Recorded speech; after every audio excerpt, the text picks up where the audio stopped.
বাইজিদ মুস্তামি সারা রাত মা সন্ধ্যা রাতে চাইলো পানি। বাইজিদ ছোট্ট বাবু, সামনে তার পরীক্ষা, সারা রাত ব্যাপী পড়বে। মা কয়, বাবা বাইজিদ মারে একটু পানি খাওয়াও। বাইজিদ পানি আনতে আনতে মা ঘুমায় গেছে। এইবার ছোট্ট বাবু চিন্তায় পড়ে গেলেন, আমি কি এখন মার ঘুম ভাঙ্গাবো নাকি মার মাথার পাশে পানি নিয়ে দাঁড়িয়ে থাকবো? না না, মার ঘুম ভাঙানো যাবে না। মা ঘুমাইছে, মারে ডাক দিব না। আমি মাথার পাশে গ্লাসে পানি নিয়ে দাঁড়ায় থাকবো সারা রাত। মা যখন ঘুম ভাঙবে আমাকে আবার পানি চাইবে, তখন পানি দিব। শেষ রাত্রে মার ঘুম ভাঙলো। মা তাকায় দেখে ছোট্ট বাইজিদ মাথার পাশে গ্লাসে পানি নিয়ে দাঁড়ানো। এইবার মা কই, বাবা বাইজিদ শীতের রাত দাঁড়ায় দাঁড়ায় কাঁপতেছো, হাতে কি? কয় মা পানি। বাবা পানি কেন? কয় মা সন্ধ্যা রাত্রে তুমি পানি চেয়েছিলে। মা ঘুম থেকে লাফ দিয়ে উল্টা কয়, বাবা সন্ধ্যা রাত্রি চেয়েছি, তারপরে কি হলো? কয় মা তারপরে তুমি ঘুমায় গেছো। বাদান রে, সারা রাত গ্লাসে পানি নিয়ে মার জন্য তুই দাঁড়ায় রইলি, একটা বার মারে তুই ডাক দিলি না কেন? না গো মা, ডাক দিলে তোমার ঘুম ভাঙবে, কষ্ট হবে, এজন্য আমি ডাক দেই নাই। বাইজিদের মা টান দিয়া বুকের মধ্যে জড়ায়া আল্লাহর দরবারে হাত বাড়ায় কয়, মালিক আজকে আমার ছোট্ট বাইজিদ মার জন্য যা করছে এর বদলা দেওয়ার ক্ষমতা আমার নাই। হাত দুইটা বাড়ায় দিলাম তোমার দরবারে। আল্লাহ আমার বাইজিদকে শুধু ওলি বানাইলে আমি খুশি না, জগতের সকল ওলিদের সর্দার বানাও, জগতের সকল ওলিদের সর্দার বানাও। মা দোয়া করতে দেরি হয়েছে, আল্লাহর দরবারে কবুল হতে দেরি হয় নাই। ওয়াসকুরুনি মার খেদমত করে মদিনায় নবীকে দেখতে আসতে পারেন না, ইয়ামেনের করণ এলাকা। মার দুইটা চোখ নাই, অন্ধ মা। মাকে তুলায় তুলায় খাওয়ায়, মার লালন পালন করে। মা মদিনায় মায়ের নবী দেখতে মন চায়। মায় কয়, বাজান আমাকে কার কাছে রেখে যাওয়া? এই কথা বলতে ওয়াসকুরুনি আর মদিনায় যেতে পারেন না, মার খেদমত করেন। মায় কয়, আল্লাহ তুমি তো দেখতেছো, আমারও তো মন চায় আমার পুত্র, আমার কলিজার টুকরা ছেলেটা তোমার হাবিবের মদিনায় যায় একটু দেখতো, কিন্তু আমি বৃদ্ধ মা, আমি অন্ধ, মার কারণে মদিনায় যেতে পারি না গো। ও মালিক, আমিও তোমার দরবারে হাত দুটা বাড়াই দিছি, আমার ছেলে ওয়াইজের খবরটা তুমি তোমার হাবিবের কাছে পৌঁছায় দিও। আল্লাহ পাক জিব্রাইল মারফতে মায়ের নবীকে জানায় দিয়েছে, বন্ধু তোমার একজন পাগল ইয়ামেনে থাকে, করণ এলাকা, সে তোমার বড় আশিক, মদিনায় আসতে মন চায় কিন্তু আসতে পারে না, মার খেদমতে কষ্ট হবে। আমি আল্লাহ তারে এত মায়া করেছি মার দোয়ার কারণে, তারেও আমি জগতের ওলিদের সর্দার বানায় দিছি, মার দোয়ার কারণে তারে মুস্তাজাবুদ দাওয়া বানায় দিছি। সে হাত উঠাইতে দেরি, আমি আল্লাহ সে যা চায় তা দিতে দেরি করি না। ও বন্ধু, তোমার উম্মতের জন্য তার কাছে দোয়া চাইও, দোয়া। আল্লাহু আকবার। তোমার গুনাহগার উম্মতের জন্য তার কাছে দোয়া চাইও, তার হাত আমি ফিরায় দেই না। আল্লাহু আকবার। এত সম্মানী আল্লাহ বানায় দিছে। ওয়াইস কুরুনি যাকে এলাকার মানুষেরা পাগল করে ডাকতো, কারণ এলাকার মানুষেরা বলতো পাগল, কিন্তু মার দোয়ার কারণে আল্লাহ পাক ওই জমানার ওলিদের সর্দার বানায় দিছে। নবীর জমানায় আসার পরেও নবীকে দেখতে পারেন নাই, তাই সাহাবী হতে পারেন নাই, কিন্তু সাইয়্যিদুত তাবিঈন হয়েছে। এজন্যই হাকিমুল উম্মত মুজাদ্দিদে মিল্লাত মাওলানা আশরাফ আলী থানভী রাহমাতুল্লাহি আলাইহি বলেছেন, যুবক ও ছোট ছোট বাবারা শোনো, জীবনের মাত্র শুরু তোমাদের। আমার আপনার প্রত্যেকের জীবনে আল্লাহ কিছু লাইট লাগায় দিয়েছে, জ্বালায় দেয় নাই রে। এই লাইট যদি জ্বালাইতে হয় জীবনের পাওয়ার হাউস থেকে লাইন ওকে করো। এই যে এই জায়গায় লাইট জ্বলবে না, যদি পাওয়ার হাউস থেকে লাইন ওকে করা না হয়, কারেন্টের সংযোগ যদি দেওয়া না হয়, লাইট জ্বলবে না। ঠিক তেমনি আমার আপনার প্রত্যেকের জীবনে আল্লাহ লাইট দিছে, জ্বালায় দেয় নাই। জ্বালানোর জন্য আল্লাহ বলেছে, মা বাবা তোমার কারেন্ট। আল্লাহু আকবার। ওখান থেকে লাইন ওকে করো, আমি আল্লাহ ওই বাতি জ্বালায় দিব। আল্লাহু আকবার। ইজ্জত চাও, সম্মান চাও, সমাজে তুমি সম্মানের চেয়ারে বসতে চাও, সর্ব জায়গায় সম্মান পেতে চাও, শর্ত হলো বাপ মার দোয়া লাগবে। মা বাবার দোয়া ছাড়া সম্মান কুড়ানো যায়? 4 নম্বর পুরস্কার হলো হাকিমুল উম্মত মুজাদ্দিদ মিল্লাত মাওলানা আশরাফ আলী থানভী বলেন, যেই সন্তানের পিছনে বাপ মার দোয়া থাকে এই সন্তানকে আল্লাহ পাক মক্কা মদিনা জিয়ারত করার তৌফিক দেয়। মক্কা মদিনা মা মিন বালাদিন বারিন ইয়ানজুরু ইলা ওয়ালিদাইহি নাজরা রাহমাতিন ইল্লা কাতাবাল্লাহু লাহু বিকুল্লি নাজরাতিন হাজ্জাতান মাবরুরা। নবীজি বলেন, যে সন্তান বাপ মার চেহারার দিকে মায়ের নজরে তাকায়, মা বাবারে খুশি রেখে চলে, বাপ মার সাথে বসে বসে গল্প করে, মার সাথে খানা খায়, বাবার সাথে খানা খায়, বাবার চেহারার দিকে নজর দেয়, মার চেহারার দিকে নজর দেয়, নবীজি বলেন যতবার নজর দিল ততবার তার আমল নামায় কবুল হজের সওয়াব আল্লাহ দান করে। ফেরেশতারা কয়, মালিক, যেই সন্তান দুনিয়ার জমিনে বাপ মার চেহারার দিকে তাকায়া তাকায়া শত শত হজ কামাই করেছে, এই সন্তানদের তুমি বাস্তবে একবার তোমার নবী রওজা আর তোমার ঘর দেখাও। সুবহানাল্লাহ। জোরে ঘরে বসে যে এতগুলো হজ কামাই করছে, আল্লাহ তারা বাস্তবে হজ করার তৌফিক দাও। আল্লাহ দোয়া কবুল করে নেয়। জোরে কোন সুবহানাল্লাহ।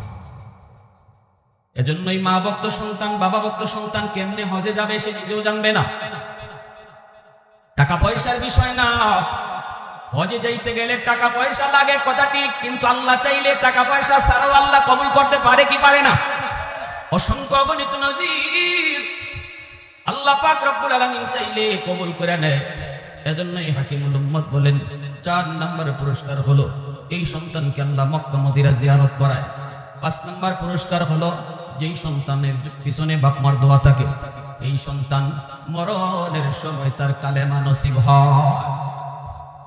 সুবহানাল্লাহ। আস্তে কইলে পৃথিবীতে এর চেয়ে বড় কোনো দৌলত আছে মরণের সময় যার কালেমা নসিব হবে? পৃথিবীতে এর চেয়ে বড় কোনো দৌলত, এর চেয়ে বড় কোনো পাওয়া, এর চেয়ে বড় কোনো চাওয়া আছে যেই মানুষটা মরণের সময় ঈমান সাথে নিয়ে যায়? কি ভাই?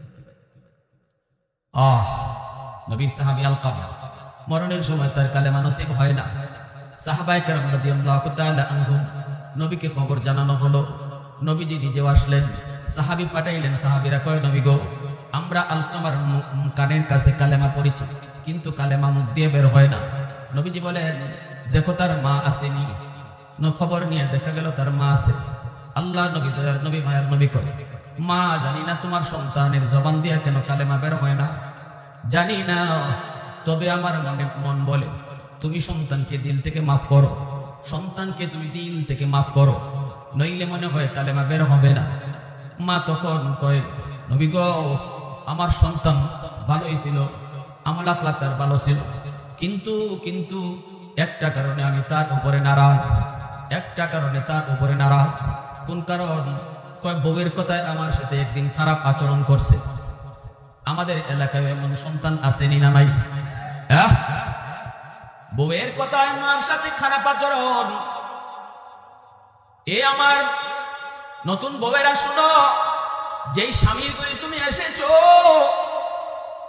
আজকে ওই স্বামীর মহব্বত তোমার কলিজায়, কিন্তু তার মায়ের মহব্বত তোমার কলিজায় নাই।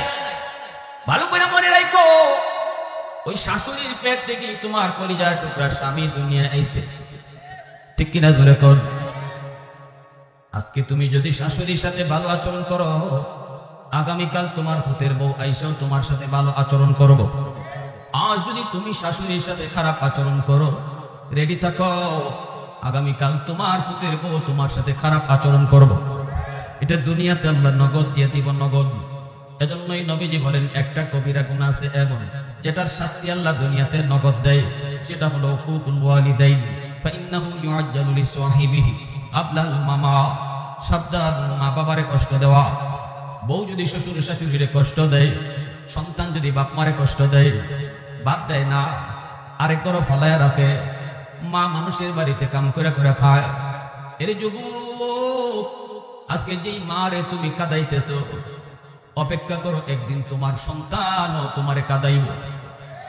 এটা আমার নবীর কথা, কোনদিন মিশা হইতে পারে? জোরে কোন?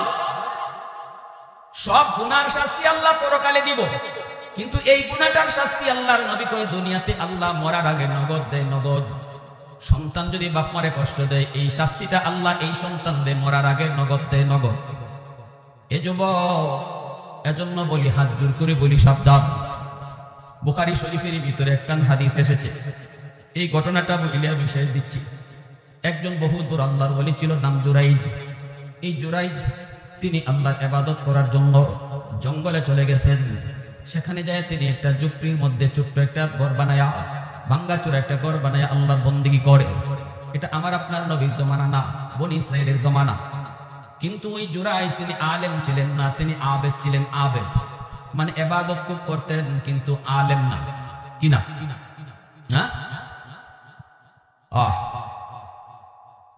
মা সন্তানকে দেখার জন্য তিনি জঙ্গলে গেছে। ওই ঝুপড়ির মধ্যে যে দেখে দরজা লাগানো, মা দরজার বাহির থেকে ডাক দিছে, বাবা জুরাইজ। জুরাইজ তখন নামাজে। এইবার জুরাইজ চিন্তায় পড়লো, মা আমারে দরজার বাহির থেকে ডাক দিল, আর আমি নামাজে দাঁড়াই আল্লাহর সাথে কথা কইতেছি। এখন আমি কি করবো? আসসালাত ওয়া উম্মি, একদিকে নামাজ আর একদিকে আমার মা। আলেম না হওয়ার কারণে তিনি তার মনে মনে কয়, না নামাজ বড়, আমি আল্লাহর সাথে কথা বলতেছি এটা বড়। মার কথা পরে শোনা যাইব, নামাজ ভাঙ্গে নাই। মা অপেক্ষা করে চলে গেল বাড়িতে। দ্বিতীয় দিন মা আবার আসছে, আইসা দেখে আবারও দরজা লাগানো, আবারও ডাক দিছে, বাবা জুরাইজ। এই দিনও তিনি এই টাইমে নামাজে দাঁড়ানো। এবারও জুরাইজ কয়, নামাজটা শেষ করি তারপরে শুনবো মার ডাক। মা অপেক্ষা করে করে চলে গেল। তৃতীয় দিন আইসা মা দেখে দরজা লাগানো। এই দিনে যখন সন্তান দরজা খুলল না, তখন মা একটা বদ্য দিয়ে গেল। বদ্যটা হলো, আল্লাহ যেন তোরে কোনো বেশ্যা নারীর মুখ দেখায়। নাউজুবিল্লাহ। বুঝছেন? মা বাবা কষ্ট পাইয়া যদি কিছু কইয়া দেয়, মনে রাখো এটা সাথে সাথে, এটা সাথে সাথে, ঠিক কিনা?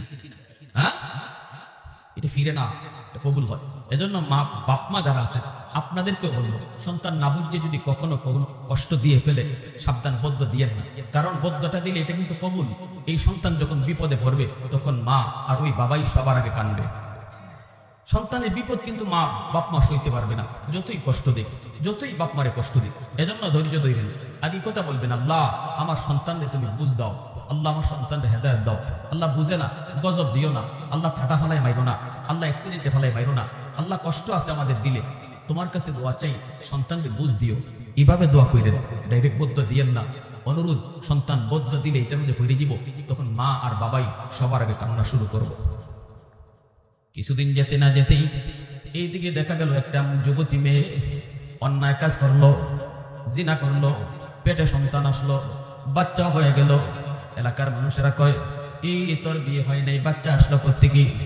এই মেয়েটা তখন চিন্তায় পড়ে গেল, কি করব? যেই ছেলেটার সাথে অন্যায় করেছে সে হলো একটা রাখাল, সে ছাগল রাখালি করে হাওরে। ওই ছাগল রাখাল সেও বলতেছে, শোনো, তোমার পেটে তো বাচ্চা আইছে, এখন যদি বাচ্চা এলাকার মানুষে দেখে, জবাব দিবা কি? যদি কও আমি বাচ্চার বাপ, তাহলে আমারও হত্যা করে ফেলবে, তোমারও হত্যা করে ফেলবে। তাহলে তুমি কি করবা বাঁচার জন্য? ওই যে জঙ্গলের মধ্যে একজন ফিসাব আছে, ফিসাবের নাম কয়ে দিবা। কারণ ফিসাবের অনেক ভক্ত আছে, অনেক মুরিদ আছে। মুরিদারা কখনো ফিসাবের প্রতি হোক সেটা মানবে না। অতএব তুমিও বাঁচবায়, আমিও বাঁচবো। মানুষেরা যখন এই মেয়েটাকে জিজ্ঞেস করে, মেয়েটাই কয়, এই বাচ্চার বাপ হলো ওই যে জঙ্গলে একজন বুজুর্গ আছে, ফিসাব জুরাইজ। নাউজুবিল্লাহ, জোরে কর। হাসা কইছে না মিশা কইছে? হ্যাঁ, সমাজে এমন মিশা কথা চলেনি না? চলে না? আমাদের সমাজেও চলেনি না? চলে না? হ্যাঁ,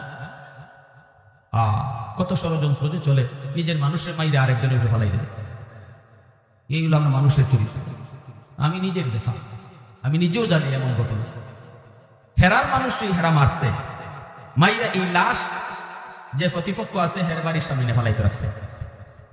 মার্ডার কেস। নাউজুবিল্লাহ।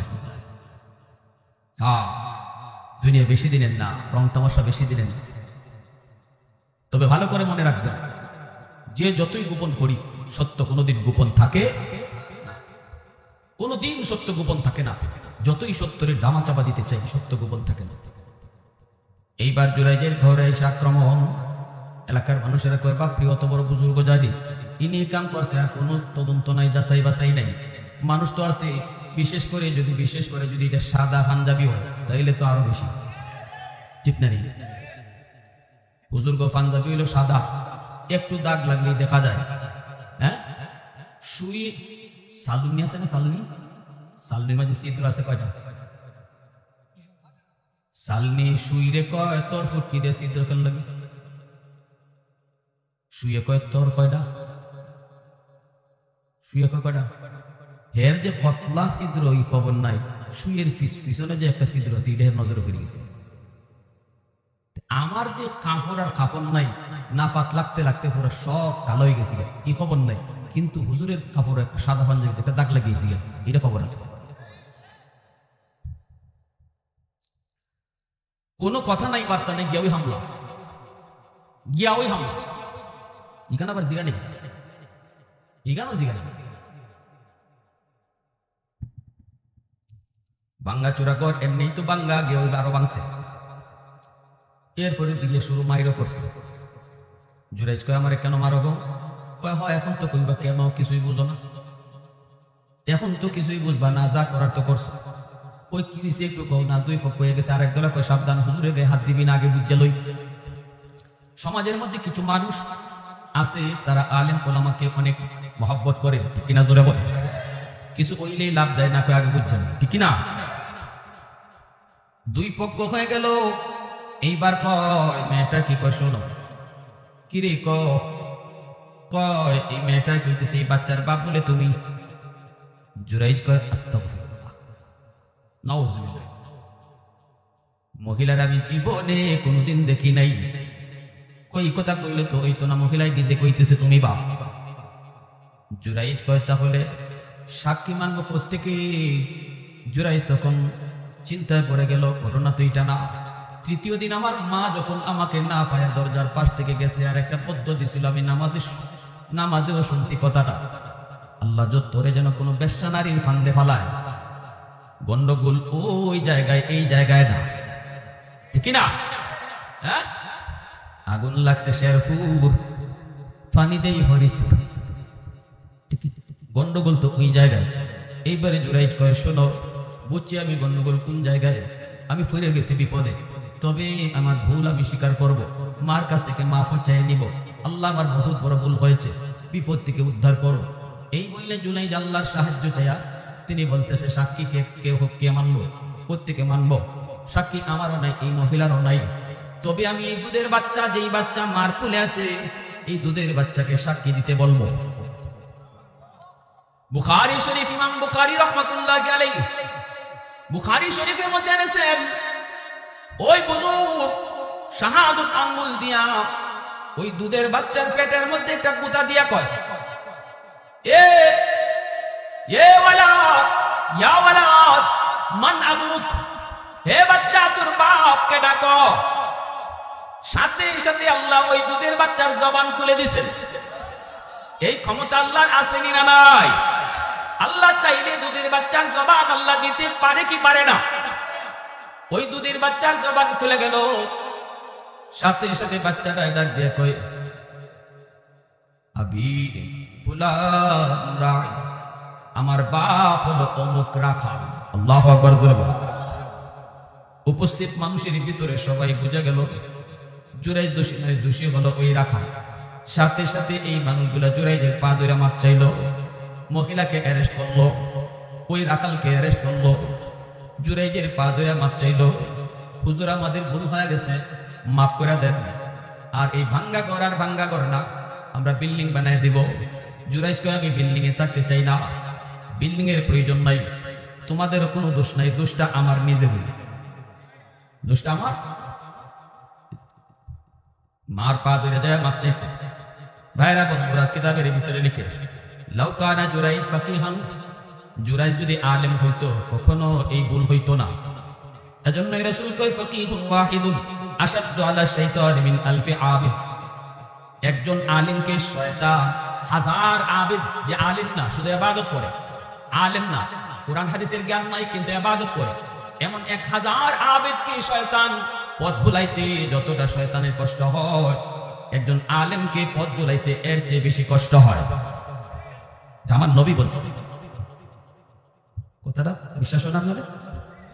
হ্যাঁ, মুরব্বী আব্দুল কাদের জিলানী রহমাতুল্লাহি আলাইহি, অসুবিধা দিতেছে আপনাদের, আর দেরি করবো না, মানে সঙ্গে এত দেরি হয় না, আর 5টা মিনিট।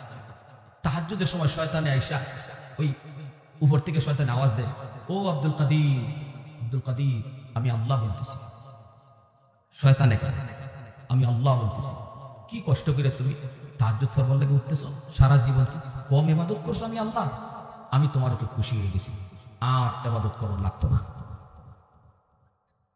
এরকম একটা আওয়াজ যদি শেষ রাইতে আমরা সালের উপর থেকে কেউ দেয়, পরের দিন মানে মাইক লই অ্যালার্ম শুরু হইব, আর ফাওয়ার মাটিত লাগবো।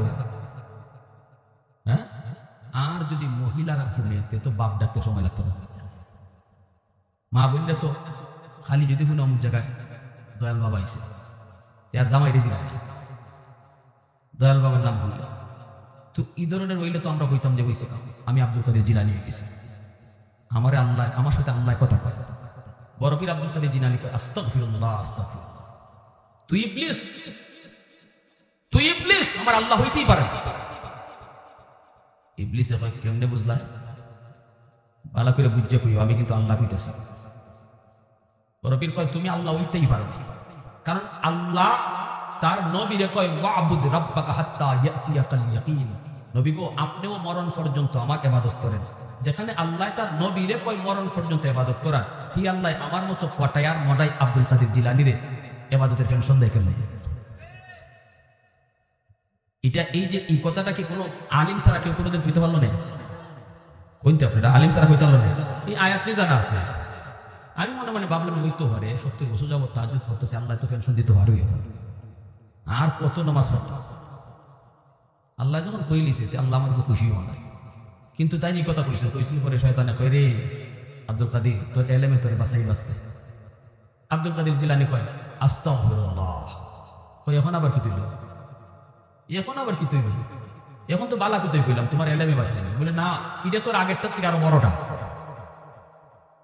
এই ষড়যন্ত্র এটা আগের থেকে আরো বড়। কেমনে? আমারে আমার এলেমে বাঁচাইছে না, আমার আল্লাহর দয়ায় আমি বাঁচছি। এজন্যই রাসূল বলেছে ফাকিহুন ওয়াহিদুন আশাদ্দু আলা শাইতানি মিন আলফি আলিম, আও কামা ক্বালা নবী আলাইহিস সালাম। ওই জুরাই তিনি যদি আলেম হইতো তাইলে ইনি ভুলটা করতো না, কারণ একজন আলেমে জানে নামাজও যদি থাকো, ভালো করে মাসালা শুনে, নফল নামাজে যদি আপনি থাকেন, নফল নামাজে শরীয়তের মাসালা হইল মা বাবা যদি ডাক দেয় নামাজ ভাঙ্গিয়া সাথে সাথে বাপ মার ডাকে যাইতে হবে। যে অবস্থায় আছেন আপনি, রুকুতে আছেন, মায়ের ডাক দিছে ওটা আব্দুল করিম, মাসালা হলো নামাজ যদি নফল হয় সাথে সাথে রুকুত থেকে আর হারনি না, এখান থেকে মার ডাকে যাইতে হয় নামাজ ভাঙ্গিয়া, এটা মাসালা। আর যদি নামাজ ফরজ নামাজ হয়, নামাজ যদি কি হয় ফরজ নামাজ হয়, তখন মা যদি ডাক দেয় পাশের রুম থেকে, বাবা যদি পাশের রুম থেকে ডাক দেয়, তখন তুমি বিষয়টা বুঝতে যে এই ডাকটা, এই প্রয়োজনটা এটা কেমন, এটা কি এমন কোনো প্রয়োজন মা যে যেটা এখনই গে শুনতে হইব বা এখনই কাছে যাইতে হইব, নাইলে মার কোনো বিপদ হয়ে যাব। যেমন মনে করেন মা বাথরুমে ঢুকছে, ফিরে গেছি, বাথরুমে ফিরে গেছে, ও বেটা তাড়াতাড়ি ধর, এরকম নাকি ডাক দিছে বেটা আব্দুল করিম আসুক একটা কথা কইতাম আসলাম, দুইটা দুই রকম কিনা? যদি তুমি বুঝো যে কথাটা পরে শুনলেও চলবো, মার কোনো ক্ষতি হইতো না, মা বিছনার থেকে ফিরে গেছে এমন না, বাপ বিছনার থেকে ফিরে গেছে এমন না, যদি এমন হয় তাহলে ফরজ নামাজটা শেষ করতে হয়, শেষ করে গেছে আম্মা আমি নামাজ আসলাম কি তাকো, আব্বা আমি নামাজ আসলাম কি তাকো। যদি বুঝো যে অত্যন্ত জটিল অবস্থা আছে, মা বিপদ, বাপ বিপদ আছে, এই অবস্থায় যদি তুমি ডাকটা বুঝো, তাহলে মাসালা হলো ফরজ নামাজও সাথে সাথে ভাঙ্গিয়া মার ডাকে সারা দিতে হয়। মাসালা মনে থাকবো, একটা মাসলা জানা 70 রাকাত নফল নামাজ পড়ার থেকে বেশি সওয়াব।